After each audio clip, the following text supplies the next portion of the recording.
impeccable. Bonjour, ici Feldo pour un épisode de Tonnerre impeccable, le podcast de jeux de rôle essentiellement consacré à Warhammer. Pour un numéro enregistré en extérieur,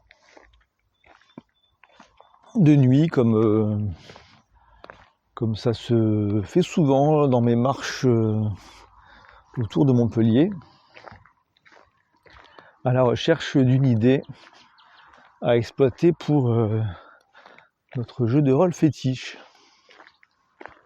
Il y a eu des nuages, un peu de pluie aujourd'hui. Le ciel s'est pas mal dégagé, je vois de plus en plus d'étoiles qui se disputent le ciel avec des lumières rouges, parce qu'il y a des grands poteaux, enfin des poteaux électriques et autres qui diffusent quelques lumières de mise en garde. Mais bon, on ne voit pas encore les traînées de satellites d'Elon Musk, donc ça reste assez naturel et plutôt joli. Plutôt joli, et peut-être une bonne occasion du coup de parler de la magie céleste, parce que j'ai eu un PJ il n'y a pas si longtemps, la tablée a explosé, donc ça n'a pas pu être exploité à fond. Mais j'ai eu dans une tablée avec un PJ qui avait fait le choix de partir vers cette magie-là, ce collège céleste que j'aime bien. Enfin, je ne m'attendais pas à ce que ça parte là-dessus, hein. Le joueur est parti sur une piste qui m'a un peu étonné. Je me suis renseigné à partir de là. Et j'ai vraiment aimé, j'avais acheté un beau livre de je ne sais plus quelle marque, là, qui fait des très beaux carnets aux pages vierges, mais avec des décors très sympas sur les couvertures. Je m'apprêtais à faire un grimoire qui aurait pu être stylé, mais bon. Pourquoi ça m'a finalement plu ? Parce que, en fait, d'une part, ça change un peu de la magie de bataille, juste des boules de feu et compagnie. Mais ça, à la limite, c'est déjà le cas dans beaucoup de collèges. Il y a quand même un bon choix parmi les différents vents de magie étudiés à Altdorf. Mais je trouve qu'il y a facilement une esthétique et une poésie assez sympa autour de cette magie céleste. Et en plus, un aspect lié à la divination qui m'avait donné l'idée et l'envie de... Alors ça aurait été à réserver à une mage. Le PJ, c'était une mage, une femme. Si elle avait été assez puissante, j'aurais intégré, chose que je ne fais pas habituellement dans Warhammer. Enfin, les règles sont pas prévues pour ça, et je joue pas à Warhammer pour ça. Mais je me dis maintenant que la narration partagée peut avoir sa place quand une composante de divination intervient. Puisqu'après tout, il y a plusieurs façons de jouer la divination. J'avais eu il y a très très longtemps, quand j'étais ado, je jouais avec un ami qui lui avait joué un devin du nom de Divinos, le bien nommé, et qui devinait genre dans je ne sais plus quoi, des osselets, ou je ne sais plus quel instrument de divination il avait. Mais à l'époque, c'était géré de manière pas beaucoup plus... J'avais pas eu les idées très, très inventives là-dessus. Et c'était géré quasiment à la manière des classiques jets d'investigation, perception, etc., quoi. Sur lesquels on reviendra une autre fois. Enfin, j'ai eu de nouvelles idées depuis sur tout ça, mais c'était pas... Je gérais pas la divination d'une manière très intéressante. Maintenant, je me dis que si un personnage est assez puissant pour deviner l'avenir, le plus simple, c'est peut-être dans ce cas-là de partir un peu sur une couche méta et de demander à la joueuse ou au joueur d'expliquer lui-même ce qui se passe. Alors si c'est de la divination, genre entre guillemets divination de combat, voir les mouvements de l'adversaire rapidement, à ce moment-là peut-être décrire un bout d'action et suivant la qualité du jet et de la réussite, l'action se déroule comme la joueuse l'a décrit. Pourquoi pas, mais ça c'est un cas un peu à part. D'une manière générale, la divination c'est quand même plus souvent pour chercher ce qui se passe dans la semaine, le mois, l'année qui vient ou dans la vie de quelqu'un.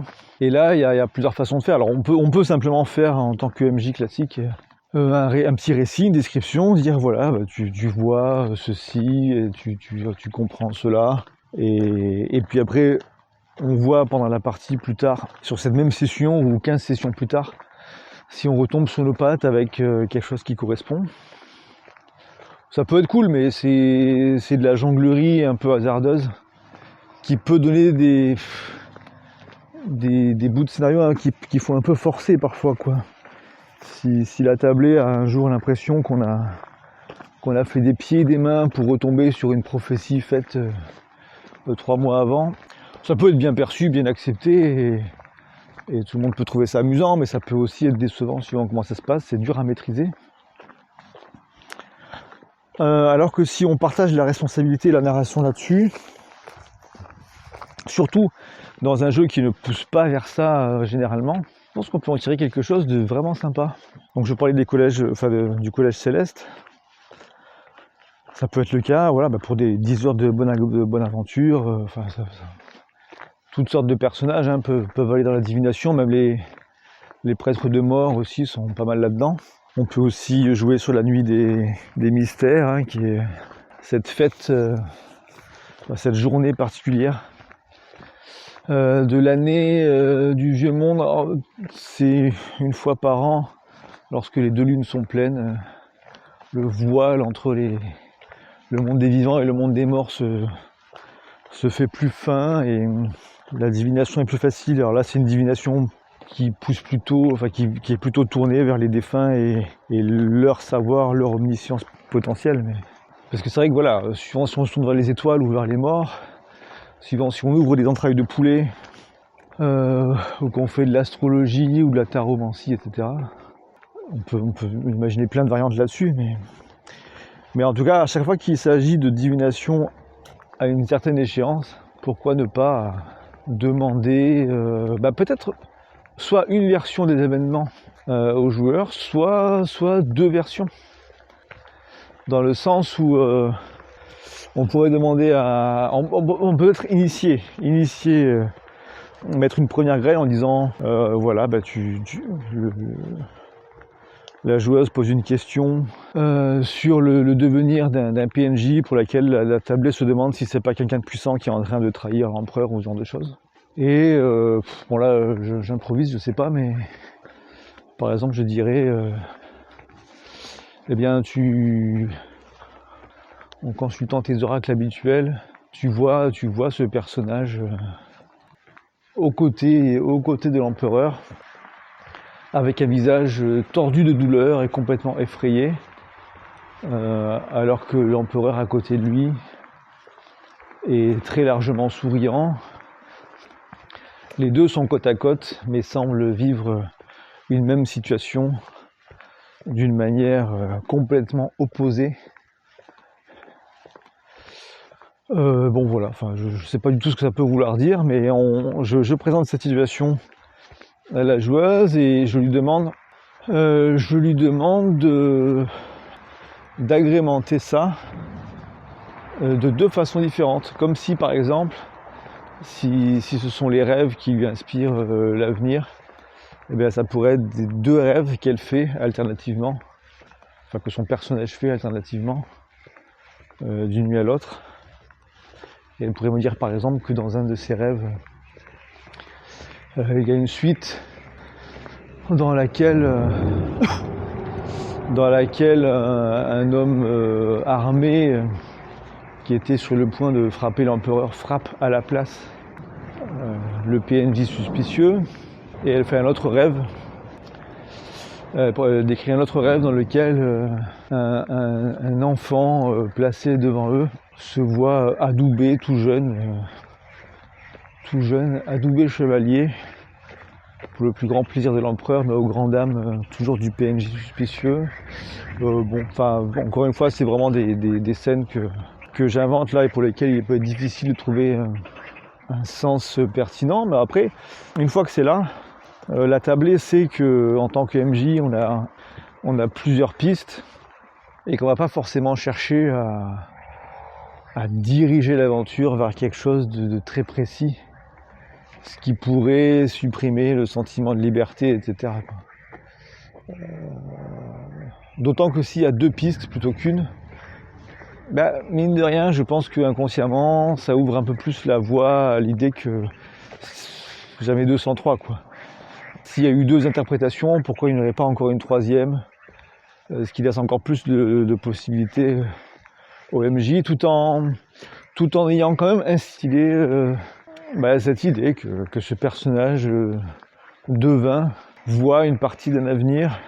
Simplement, cet avenir est jamais vraiment écrit, toujours un peu incertain.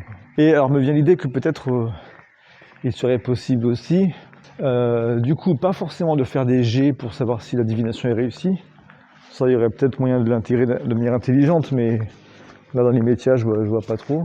Mais par contre, faire une divination, et au moment où on arrive au dénouement qui correspond à la scène qui a été vue, si ça se passe suivant ce qui a été imaginé par le joueur ou la joueuse, à ce moment-là, pourquoi ne pas accorder au PJ un petit bonus d'XP ou je sais pas, ou un point de destin. Bon, ça peut être excessif, ça dépend des enjeux bien sûr, mais en tout cas récompenser le personnage si au final a posteriori la divination s'est avérée exacte. Et si c'est pas le cas, il n'y aura pas forcément le même type de récompense, il peut y avoir d'autres types de conséquences. Mais en tout cas, ça permettrait de gérer cet aspect de réussite-échec de la divination de manière riche et sympathique, je pense.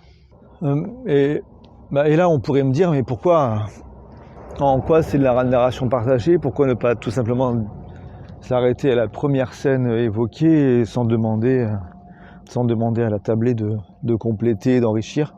C'est juste que ça laisse, ça garde ce petit côté bac à sable, même si on est sur une campagne écrite. Alors si elle est très écrite et qu'il faut suivre des points très précis, c'est sûr que ça ne marche pas. Mais si on est sur une campagne qui a une direction générale, mais qui peut s'accommoder de variantes, ce qui me semble être en général l'idéal, ça permet à l'équipe de se sentir maître de son destin, en fait. Si chaque divination, c'est juste une affirmation péremptoire côté MJ, avec juste le côté oui finalement c'est ça ou finalement c'est pas ça, qui dans la tête des joueurs pourrait se résumer simplement notre MJ a réussi à nous faire suivre le rail qu'il voulait, ou on a réussi à le faire dévier un peu. Bon, ça me paraît moins intéressant. Après, je parle de choses quand même que je n'ai pas véritablement testées, donc il y a peut-être des écueils auxquels je ne pense pas pour l'instant. Et de toute manière, la réussite, la saveur de ce genre de manœuvre dépendra forcément de l'aventure, de l'équipe, etc. En tout cas, je suis preneur de retours et de suggestions quant à la gestion de la divination de Warhammer. Un sujet que je trouve potentiellement passionnant, mais pas si facile à exploiter, que j'ai pas souvent joué. Et quand je l'ai fait dans le passé lointain, c'était pas... j'étais un MJ encore très inexpérimenté, et c'était pas spécialement amusant, quoi. J'ai pas de mémoire de scène où on s'était particulièrement amusé des pouvoirs de ce fameux Divinos. Peut-être que je peux profiter de ce sujet aussi pour aborder les accessoires, ou en tout cas les vecteurs de divination qu'on peut utiliser de manière littérale ou pas. Moi, je pense bien sûr aux jeux de tarot, mais aussi aux runes, parce qu'après tout, l'appareil, les backgrounds sont pas toujours très clairs. Si on voit dans Warhammer Battle, les gens de Norska sont plutôt des barbares assez chaotiques, mais dans la version de Warhammer que je joue, je veux bien qu'il y ait des Norsk chaotiques vraiment très loin au nord, mais j'aime bien quand même garder une espèce de zone type baltique avec des gens plutôt vikings avec qui on peut quand même commercer, même s'ils sont volontiers guerriers. Et je trouve ça sympa de pouvoir jouer des gens issus de cette culture pour qui la prêtrise, si je ne m'abuse, était souvent... Je peux vraiment me tromper là-dessus, je dis ça de mémoire, mais j'avais eu une PJ une fois de Norska, et en faisant des recherches, j'en avais retenu que les fonctions de prêtrise n'étaient pas exercées par des gens dont c'était l'unique fonction, en fait. Et que des gens du village avaient un métier de base, et puis avaient aussi la charge peut-être à tour de rôle ou pas, je ne sais plus, mais d'accomplir les différents rites religieux de la communauté. Donc là, je disais ça en pensant aux runes. On peut acheter des runes ou fabriquer, c'est assez facile à fabriquer éventuellement, mais il suffit de cailloux et de je ne sais quoi qui pourrait bien écrire dessus. Mais sinon, oui, dans les boutiques un peu ésotériques, on peut acheter des sets de runes qui sont pas donnés, je crois, mais ça peut être sympa.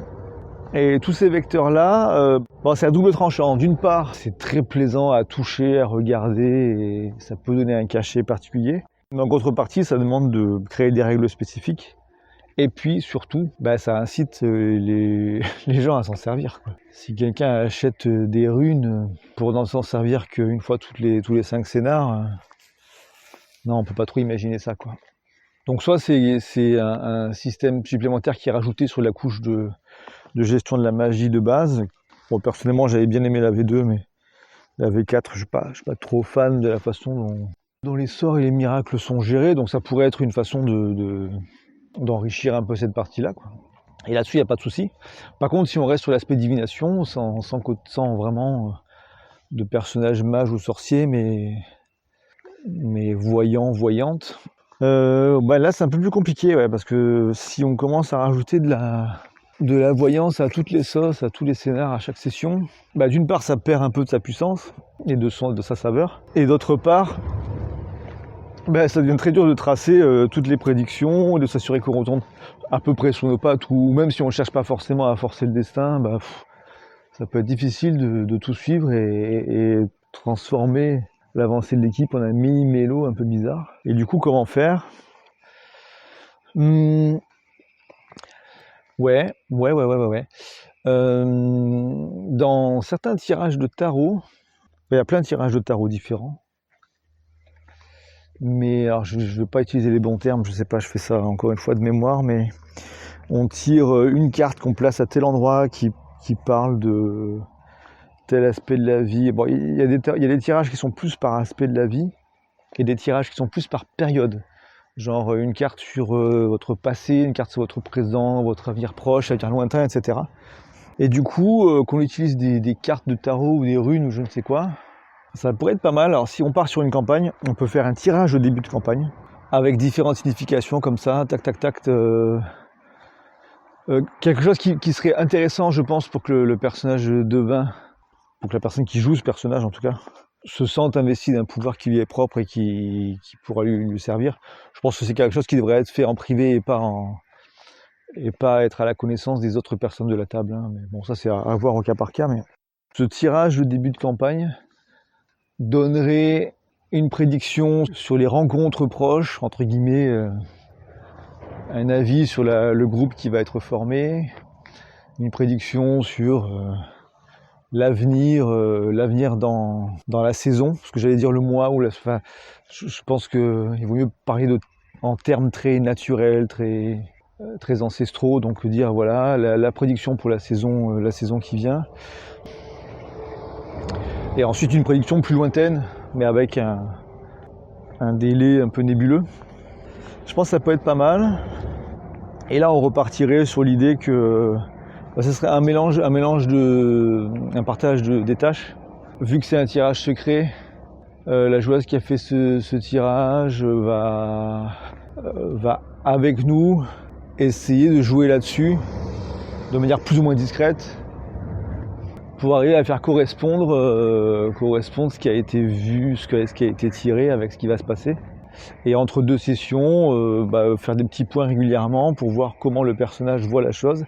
Est-ce que c'est un personnage qui a envie de voir ses prévisions se réaliser telles quelles, ou s'il a envie que ça se passe différemment. Et permettre des ajustements, surtout s'il y a des récompenses en XP ou autres qui sont toujours prévues. Ça peut être sympa si c'est soumis à négociation quand même régulièrement. Mais... Alors je parle de récompenses en XP, ça peut le faire, hein, parce qu'après tout, la malédiction des humains avec la nouvelle version joue un peu là-dessus.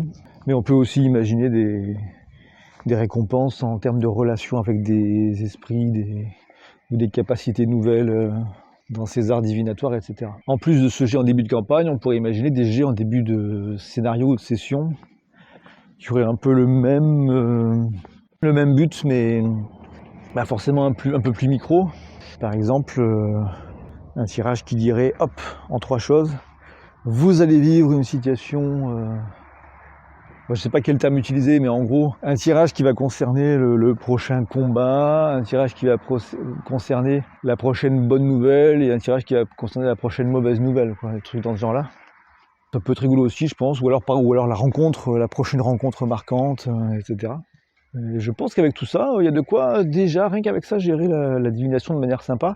Du coup, le reste de la tablée peut avoir connaissance du fait qu'il y a ces tirages-là qui sont faits sans en connaître le contenu, ou peut être complètement tenu à l'écart de cette mécanique-là et ne même pas savoir que ça se passe. Si c'est le cas, ils vont peut-être se demander pourquoi le PJ ne se sert jamais de ses talents de divination pendant la partie.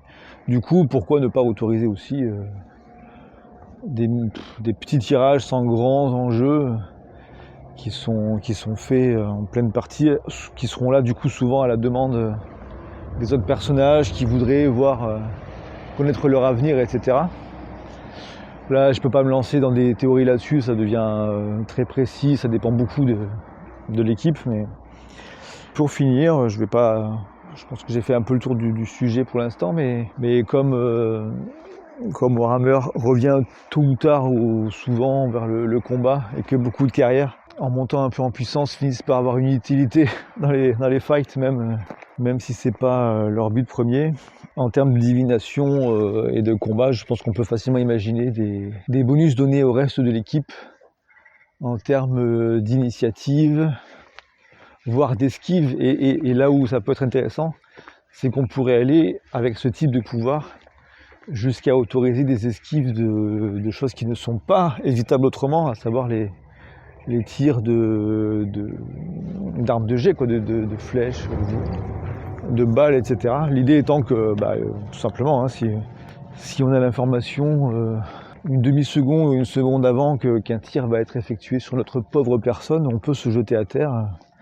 Bon, ça c'est une idée lancée comme ça, les règles précises seraient à réfléchir et à énoncer, mais ça peut être une piste cool qui, pendant le combat, je sais pas quelle forme ça prendrait, j'imagine mal un voyant ou une voyante tirer les cartes en pleine bagarre d'auberge, mais ça peut être une sorte de chant ésotérique qui prend les intonations variées suivant la situation et les esprits invoqués. Et on peut considérer que si l'équipe se connaît bien, alors c'est ça qui peut être cool aussi, quoi. Ça peut très mal marcher au début, et puis petit à petit, quand les personnages se connaissent bien, qu'ils arrivent à se comprendre d'un regard, d'un geste ou d'un mot, ils pourraient véritablement se donner des bonus les uns les autres de cette façon-là. Bon, je vais m'arrêter là.